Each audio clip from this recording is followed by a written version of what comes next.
And once the error code clears and hot water starts flowing normally again, your tankless water heater reset is complete.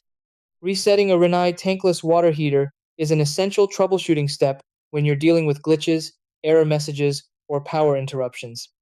If basic resets don't work, a factory reset may be required.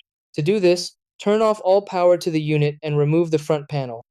Locate the control board and press and hold the A and B buttons together until a P appears, then continue pressing until PCL shows on the display. This restores the unit to factory default settings, so use this option only when other reset methods fail.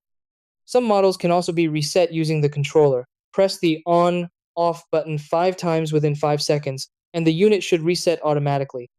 For Control R models, shut off the cold water supply and close all hot water taps. Then press and hold the connect button until the LED changes from red to white and the unit beeps 3 times.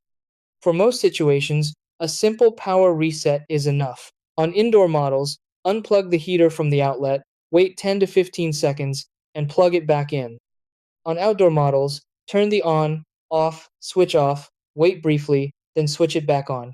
You can also reset the system by turning off the circuit breaker for 20 to 30 seconds before restoring power. Rinnai tankless water heaters don't have a dedicated reset button, so understanding these reset methods helps you quickly recover from errors, outages, and performance issues. Always check your specific model's manual before performing advanced resets. Hello everyone, welcome back to the channel. In this video, we explained how to reset a Rinnai tankless water heater using all available methods. If this helped you, don't forget to like and subscribe for more simple home repair guides.